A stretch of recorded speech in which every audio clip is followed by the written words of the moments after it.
Before blood is spilled in the arena and alliances quietly rot from the inside, Spartacus House of Ashur Episode 8 delivers one of the most emotionally brutal chapters of the season.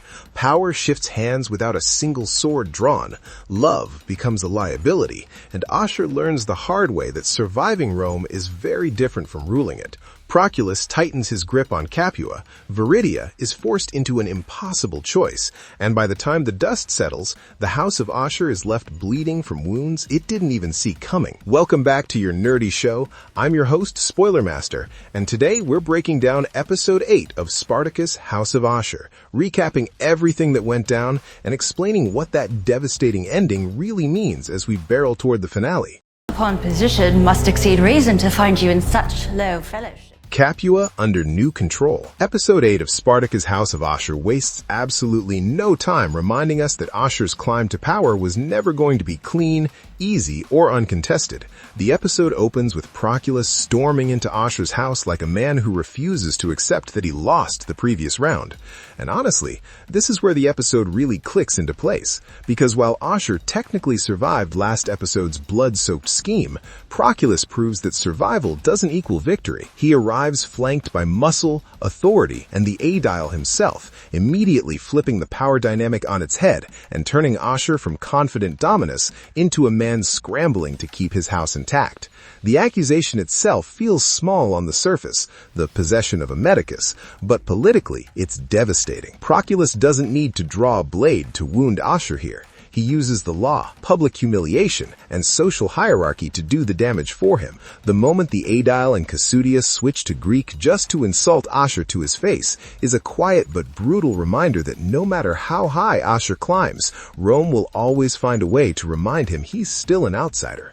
When Ashur is forced to surrender the medicus, it's more than a logistical loss. It's a symbolic stripping of control, health, and stability from the House of Ashur, and Proculus knows exactly what he's doing. From that moment on, Proculus is no longer reacting, he's dictating. He's the one setting the rules, choosing the timing, and deciding who bleeds and who survives in Capua. This episode makes it painfully clear that Proculus doesn't just want Ashur dead, he wants him weakened, isolated, and publicly diminished first. Wife and cherished daughter upon his passing. You attempt to cower. Proculus versus Cossutia gets personal. If Ashur is Proculus's political enemy, then Cossutia is his emotional target, and their confrontation in the marketplace is one of the most chilling scenes of the episode.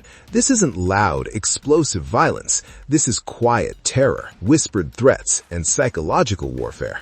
Proculus makes it clear that he knows exactly what Cossutia did, exactly how close she came to having him killed, and exactly how much leverage he now holds over her life and the lives she cares about. What makes this scene so effective is that Proculus never raises his voice. He doesn't need to. His threat against Gabinius is surgical and deeply unsettling, suggesting that an old man's death could look natural, even convenient. It's a reminder that power in Rome doesn't always wear armor or carry a sword. Sometimes it smiles politely and speaks softly while outlining your extinction. Cossutia tries to posture to invoke her husband's senatorial authority, but it's obvious that Proculus is operating on a different level. He isn't afraid of institutions because he knows how easily they can be bent or erased. By the time Cossutia returns home, her fear has fully set in, and for the first time, we see her scrambling not for dominance, but for survival. Pompey, Caesar, and the political noose tightens. Back at home, the tension escalates even further when Gabinius receives word from Pompey, and this is where the episode widens its scope beyond Capua and into the larger collapse looming over the Roman Republic.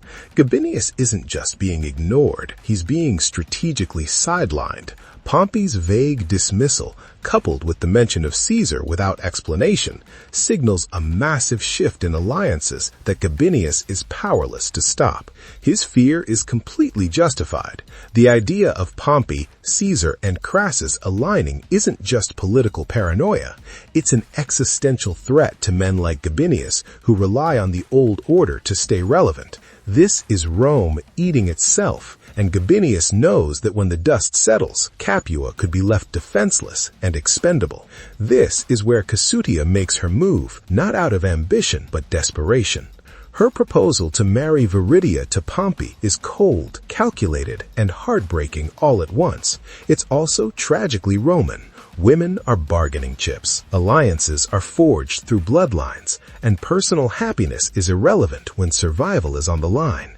Gabinius knows it's wrong, knows Pompey's reputation, and yet still presents it to Viridia as a choice, while quietly ensuring she has none. To insert where movement is desired. Viridia's heartbreak and Ashur's limits. Viridia's arc in this episode is quietly devastating. She isn't naive. She understands exactly why her parents are doing this, and that understanding makes it hurt even more. When she and Ashur almost share that long-awaited kiss, it feels like the last moment of innocence either of them will get. Ashur, for all his scheming and ambition, is painfully sincere here. He offers marriage, protection, and devotion, but Rome doesn't care about sincerity. It cares about bloodlines, citizenship, and power. Viridia's reminder that Ashur is not Roman cuts deeper than any insult Proculus hurls. It's the truth neither of them can escape. Ashur can own a ludus, command gladiators, and manipulate senators, but he cannot erase where he came from. In choosing to accept her fate, Viridia isn't rejecting Ashur. She's choosing the path that keeps her family alive, even if it destroys her emotionally. Her engagement to Pompey isn't a victory, it's a sacrifice, and the show makes sure we feel every ounce of it. Affection towards another. The daughter of Gabinius. Hilara's illusion shatters. While Viridia is losing the man she loves, Hilara is realizing that the man she thought loved her never truly existed. Ashur's drug-fueled confession in the previous episode now comes back to haunt him in the worst possible way. Hilara believed she was chosen, elevated, and cherished, only to discover that she was a stand-in for a woman Ashur cannot have. The cruelty here isn't intentional, but that almost makes it worse. Hilara's heartbreak is raw and genuine, and her turn toward Messia feels less like a romantic pivot and more like a lifeline. Messia's revelation that she knows exactly who Ashur loves adds a dangerous new layer to the story. These aren't powerless women nursing wounded pride. These are observant, intelligent survivors who now have a reason to watch, wait, and possibly strike. The episode doesn't spell out their next move, but the implication is clear. Ashur has made enemies inside his own house, and that kind of betrayal is often the deadliest.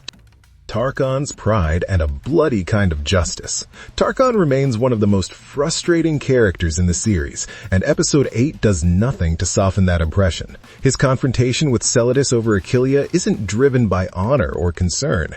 It's pure ego. His inability to accept his father's love for another woman, especially one who outshines him in the arena, exposes how deeply insecure he really is. Injuring Aquileia isn't just reckless, it's spiteful, and it nearly costs the House of Ashur everything. And yet, this is Spartacus, and redemption often comes soaked in blood.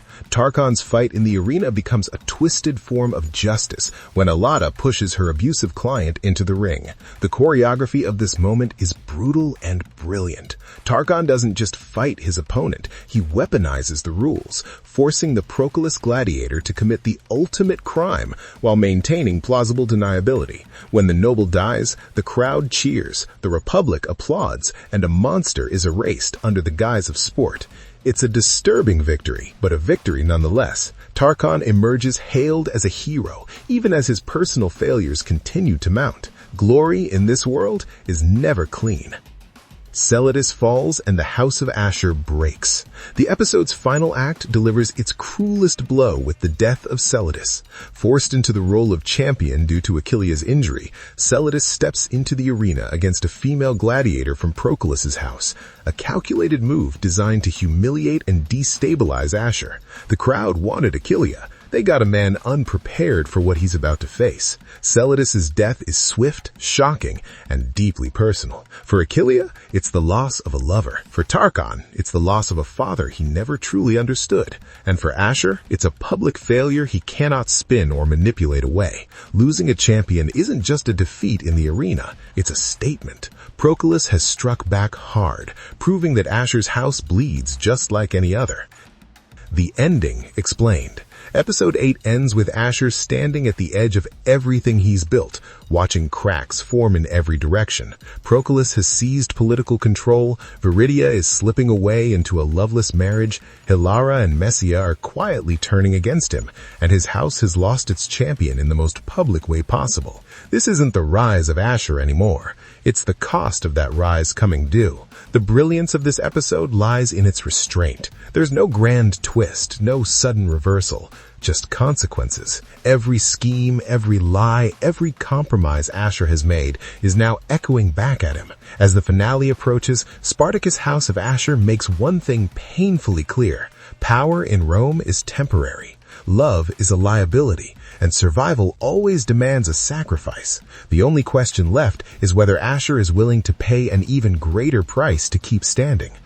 Our nerdy thoughts. And that's where episode 8 leaves us. Ashur standing tall on the outside, but completely surrounded by enemies, heartbreak, and consequences he can't outmaneuver forever. Proculus has tightened the noose, Viridia's future is slipping away, and the House of Ashur has suffered a loss it may never fully recover from. With only the finale left, every alliance feels fragile, every promise feels like a lie, and one wrong move could bring everything crashing down. If you enjoyed this breakdown, make sure to like the video, subscribe for more deep dives into Spartacus, and let me know in the comments, can Ashur still win this game? Or is Rome finally about to claim its pound of flesh? Until next time, I'll see you in the arena. No, what the heck, I'll laugh anyway.